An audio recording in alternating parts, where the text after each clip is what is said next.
Shënimi i fundit të ditës, por jo për nga rëndësia, është ai që lidhet me gjykatën kushtetuese, e cila nuk e ka gjetur dot forcën për të mos e lejuar rrimarrjen peng të qeverisë së Shqipërisë, me një mjet të paparë dhe të padëgjuar në botën demokratike, siç është pezullimi i një antari qeverie nga një prokuror dhe gjykatës në një seancë paraprake, pra pa filluar akoma gjyshi.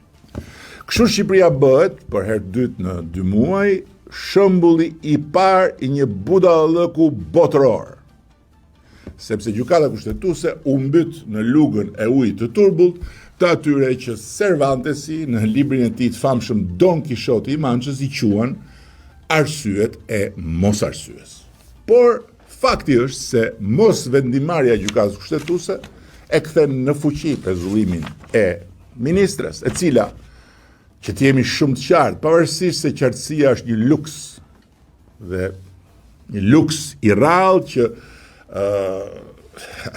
mund ta kërkosh, po vështirë ta gjesh në turbullirën e 700 tenxhereve politike mediatike, nuk akuzohet për korrupsion, as nga vetë prokurori që shpiku pezullimin e antarit të qeverisë, me vendim të një seance të mbyllur të përgatitjes së një gjyqi. Sidoqoftë, zhbërja e kësaj shpikje e 100% made in Albania e drejtësisë re dhe e drejtësisë ende të papjekur shqiptare, e cila nuk ka lidhje me rastin e çështjen konkrete, po me një parim të panegociueshëm të demokracisë, mbetet një domosdoshmëri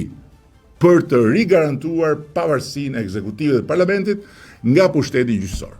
Kështu që ne do ta vazhdojmë këtë betejë, ku na thiri me pahir çartja antidemokratike e pezullimit i antarit qeverie, dhe ku fatkeqësisht na mban akoma sot pa fuqia gjykatës kushtetuese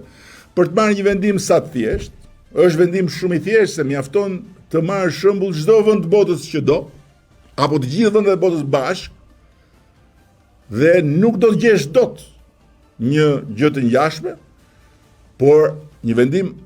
po aq të nevojshëm për të mos e lënë Shqipërinë vendin e vetëm në planet, ku sot, aktualisht, me këtë brutalitet të rilegjitimuar nga kjo mosvendimarrje,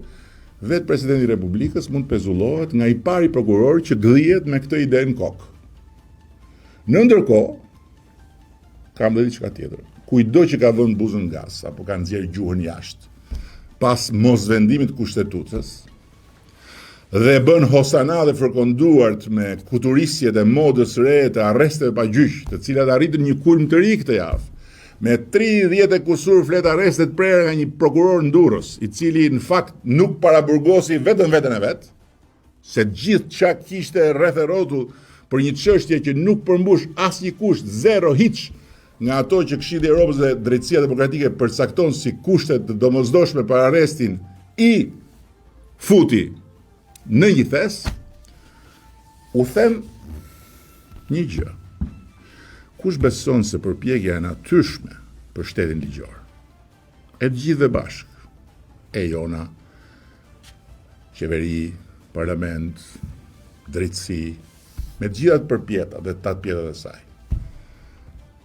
arritjet dhe lajthitjet e drejtësisë re, do të prodhojnë ndonjëherë kosto për këtë shumicë qeverisëse, të cilat do ta kthejnë në punë mullirin e prishur të opozitave,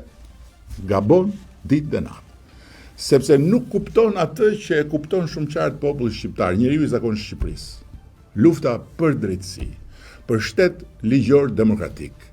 për Shqipërinë europiane në Bashkimin Evropian, ka vetëm një garant, ende sot për sot. Mua